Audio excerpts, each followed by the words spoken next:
बिस्मिल्लाहिर्रहमानिर्रहीम। अस्सलाम वालेकुम नाज़रीन, मैं हूँ महरीन सब्तैन और देख रहे हैं आप मेरा यूट्यूब चैनल। नाज़रीन, यूनिवर्सिटी की एक तालिबा जिसने अभी हाल ही में यूनिवर्सिटी से अपनी तालीम मुकम्मल की और उसके बाद वो मुख्तलिफ इंटर्नशिप्स भी उसने की और मास्टर्स की जो डिग्री है उसको लेने से पहले एक अपनी यूनिवर्सिटी के पास ही एक कंप्यूटर सेंटर था, वहाँ पर वो कंप्यूटर भी सीख रही थी, क्योंकि आपको पता है कि जदीद दौर है और जदीद दौर में इंसान को बहुत सी चीज़ें जो है उनके साथ आपको अपने आप को कोप करना पड़ता है, उसके साथ आपको चलना पड़ता है। तो इसीलिए जैसे ही उसने अपनी तालीम मुकम्मल की लड़की ने, तो साथ ही उसने कंप्यूटर की जो तालीम है वो भी हासिल करनी शुरू कर दी। बेसिक जो कंप्यूटर एजुकेशन होती है वो हासिल करना शुरू की।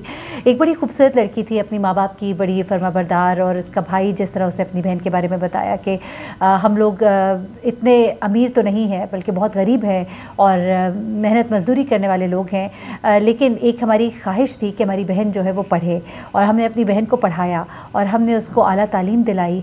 हमारे ख़ानदान में ये मास्टर्स कराना अपनी बहन को एक बड़ी बात थी, हमने उसको मास्टर्स कराया, मेहनत मजदूरी की, अपना पेट काटा, लेकिन अपनी बहन की पढ़ाई में कोई खलल ना आने दिया। ये भाई जो है, दुखी भाई, अपनी बहन के बारे में फिर और भी बातें उसने बताई। जो मुलजिम है उसके बारे में क्या बताया, बड़ा ही खौफनाक वाक़या, जहाँ पर जो पानी की टंकी है, पानी की टंकी, उसमें से इस लड़की की 2 टांगे और 2 बाजू वो मिलते हैं।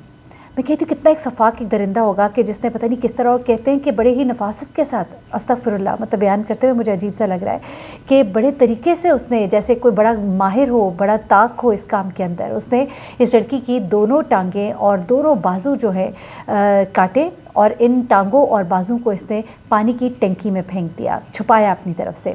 उसके बाद उसने क्या किया कि उसने इस लड़की का जो सर है उसको अपने घर के सहन में दफना दिया। उसके बाद उसने यहीं पर बस नहीं किया, बल्कि लड़की का जो धड़ है उसको उसने क्या किया, अब मैं इस वक्त आपको बयान करें, आप यकीन करें, इस लाश के जिस तरह से उसने टुकड़े टुकड़े किए, और इस बात का उसने एतराफ़ भी किया कि उसने कहाँ कहाँ टुकड़े जो है इस लड़की के जो है उसने जाकर दफनाए, और कहाँ कहाँ से ये टुकड़े जो है इस बच्ची के मिले हैं। अच्छा, अब इस लड़की के बारे में जो बात आ रही है, अच्छा, अब जो ये लड़की है, इसका धड़ कहाँ से मिला, मैं माज़रत के साथ बताना भूल गई। इसका धड़ जो है घर के करीब एक नदी से मिला, यानी कि जगह जगह उसने इसके टुकड़े फेंके। और इतनी बेदर्दी से इसने क्यों इसको कत्ल किया? ये शख्स जो है इनके घर क्या करने जाया करता था, इसके भाई ने सब कुछ बताया कि हुआ क्या, ये वाक़या किस तरह से वक़ूफ़ पज़ीर हुआ। ये वाक़या जो है, पहले तो मैं आपको बताऊं कि इंडिया के ज़ेर इंतज़ाम कश्मीर है, उसका है इलाका बडगाम ज़िला में। एक नौजवान ये लड़की है जिसका ये कत्ल हुआ, और लाश के टुकड़े जो है मुख्तलिफ़ मुकामात से मिले, और इस मुलज़िम ने इसका इकरार किया।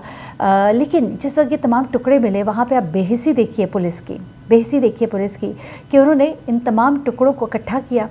इकट्ठा करने के बाद उन्होंने इन तमाम टुकड़ों को एक बाल्टी के अंदर डाला। बाल्टी में डालने के बाद आप देखिए कि एक तो बेहुरमती, और उसके बाद एक खातून है, उसकी लाश है, उसकी टांगें हैं, उसके बाजू हैं, और टांगे बाजू जिस्म के टुकड़े हैं, और उसकी वीडियो उन्होंने बनाई बाकायदा। वो जो बाल्टी थी उसमें रख कर बाकायदा उसकी वीडियो बनाई, और वीडियो बनाने के बाद उसको लोगों में शेयर कर दिया, और वो वीडियो जो है वो सोशल मीडिया पर वायरल हो गई। आप यहाँ से अंदाज़ा लगाए, ये वीडियो बनाने वाला ये मुलजिम नहीं था, वीडियो बनाने वाले ये पुलिस वाले थे। इस कदर बेहिसी, शर्म आती है बताते हुए भी। अच्छा, अब हुआ क्या, बेसिकली मकतूल का भाई है तनवीर अहमद खान, उसने बताया कि उसकी बहन जो है वो यूनिवर्सिटी में मास्टर्स की डिग्री जो है उसकी अभी आनी थी। यूनिवर्सिटी में मास्टर्स करने के बाद वो एक मुकामी इदारे में कंप्यूटर की तालीम हासिल करी थी। अब वो कहते हैं कि 7 मार्च को मामूल की तरह उसकी बहन जो है वो इंस्टीट्यूट गई, कंप्यूटर इंस्टीट्यूट गई। फिर वो कहते हैं कि शाम होने के बाद हमने सोचा कि वो अभी तक घर क्यों नहीं लौटी। हमने जब फ़ोन किया तो उसका फ़ोन जो है वो स्विच ऑफ था। अच्छा, उसी रात तनवीर ने बडगाम के जो पुलिस थाना है उसमें बहन के लापता होने की रिपोर्ट लिखाई। अब मामले की जब तफ्तीश शुरू हुई तो टीम के साथ वाबस्ता एक पुलिस एहलकार ने नाम जाहिर न करने की शर्त पर यह बताया कि काफ़ी तलाश के बाद लड़की के फ़ोन की आखिरी लोकेशन जब ट्रेस की गई तो वह नज़दीकी गाँव ओमपुरा में मुलजिम के घर में पाई गई। यहाँ से पुलिस जो है वो मुलजिम तक पहुँचती है। अच्छा, वो कहते हैं कि हमने मुलजिम को गिरफ़्तार किया, और तफ्तीश के दौरान उसने ये इतराफ़ किया कि कत्ल उसने किया, और लाश के टुकड़ों के बारे में भी उसने बताया। जो मैजिस्ट्रेट है उसने मुलजिम को पुलिस रिमांड में दिया। अब मकतूल खातून के भाइयों शौकत और तनवीर ने कहा कि मुलजिम जो है वो गुज़िश्ता कई बरसों से, अब ये सुनिएगा कि ये मुलजिम जो है कई बरसों से उनके गाँव में टाइल लगाने का काम करता था, वहाँ आता रहता था, और उसने गाँव के तकरीबन हर घर में काम किया था। अच्छा, अब शौकत कहता है, यानी कि जो कि लड़की का भाई है, वो कहता है कि इसने हमारे घर भी काम किया और यहाँ सब उसको जानते थे। وہ کہتے ہیں کہ اس کا ہمارے گھر آنا جانا لگ گیا. ہم لوگ ایک غریب لوگ ہیں اور ہم لوگ محنت مزدوری کر کے اپنا گھر جو ہے وہ چلاتے ہیں. اب اس شخص نے جب ہمارے گھر آنا جانا شروع کیا، پہلے تو ٹائلیں لگانے کے بہانے، پھر اس کے بعد یہ گاہے بگاہے ہمارے گھر کے چکر لگاتا تھا. کبھی سلام کرنے آ جاتا تھا، کبھی حال چال پوچھنے آ جاتا تھا. پھر وہ کہتے ہیں کہ پچھلے سال اس نے کیا کیا کہ ایک رشتہ دار لڑکے کے لیے میری بہن کا ہاتھ مانگنے کے لیے آئے. تو ہم نے کہا کہ ٹھیک ہے، لیکن ہماری بہن نے انکار کر دیا اور اپنی مرضی کے مطابق شادی کرنے کا کہا. اچھا، وہ کہتے ہیں کہ ہم نے اس کا یہ رشتہ، پھر ہم نے اسے کہہ دیا کہ نہیں ہو سکتا، اور لڑکی کا رشتہ اس کی مرضی سے ہم نے پڑوسی گاؤں میں طے کر دیا. اب وہ کہتے ہیں کہ اسی سال ہماری بہن کی شادی ہونے جا رہی تھی، لیکن ہم نے کبھی بھی نہیں سوچا تھا کہ اس انکار پر ہماری بہن کے ٹکڑے ٹکڑے کر دیے جائیں گے. لوگوں نے بڑا احتجاج کیا وہاں پہ، لیکن جو مقتول لڑکی ہے، اس کے جو بھائی ہیں شوکت، وہ کہتے ہیں کہ ہم جانتے ہیں کہ ایسے معاملوں میں کیا ہوتا ہے. قاتل جو ہے وہ قید میں ہے، کیس چلے گا، پھر کچھ سال بعد وہ رہا ہو جائے گا. ہم کورٹ کچہریوں کے چکر نہیں لگانا چاہتے. مقدمے کے لیے ہم پیسہ کہاں سے لائیں؟ ہم تو مزدور لوگ ہیں.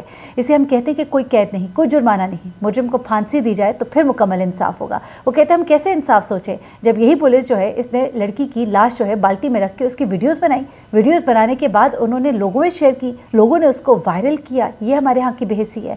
اچھا، اب ایک اور چیز جو انہوں نے ملزم کے حوالے سے بتائی، انہوں نے یہ کہا کہ کیونکہ ابھی پولیس اس بات پہ بھی شک کر رہی ہے، کیونکہ اس کا پوسٹ مارٹم ہونا ہے کہ لڑکی کے ساتھ شاید زیادتی بھی کی گئی ہے، اور اس میں ایک سے زیادہ افراد جو ہے وہ ملوث ہو سکتے ہیں، کیونکہ یہ شخص جو ہے اپنا رشتہ لینے نہیں بلکہ اپنے دوست کا رشتہ لینے کیا تھا.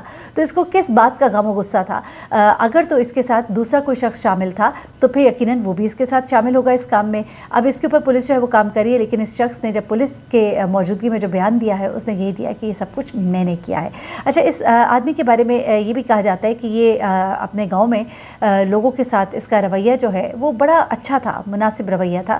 لیکن یہ بڑا ہی ایک عجیب سا انسان تھا جو لوگوں سے ذرا دور دور رہتا تھا، اور اس کے گھر میں بہت کم لوگوں کا آنا جانا تھا. اور جس طرح سے لاش جس حال میں ملی ہے، وہ یہ کہا جا رہا ہے کہ اس نے پوری کوشش کی ہے کہ لاش کو، ذہنی جو حالت ہے اس ملزم کی اس طرح کی لگتی ہے کہ جو اس طرح کے کام کرنے میں لذت پاتا ہے.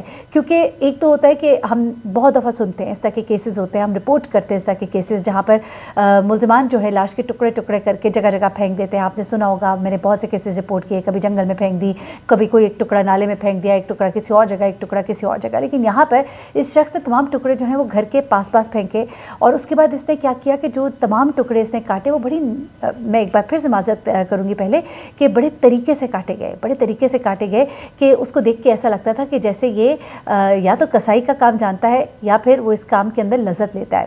اس وجہ سے بھی یہ کہا جا رہا ہے کہ یہ بڑا ہی کرمنل مائنڈڈ سا شخص ہے، اور اس علاقے میں پہلے بھی کچھ خواتین کے گم ہونے کی رپورٹس جو ہے وہ بھی مل رہی ہیں. تو یہ سوچا جا رہا ہے کہ ہو سکتا ہے ان تمام کیسز کے پیچھے بھی اسی طرح کا ذہنی طور پر بیمار آدمی اور ایک گندا آدمی اور ایک گھٹیا انسان ہوگا.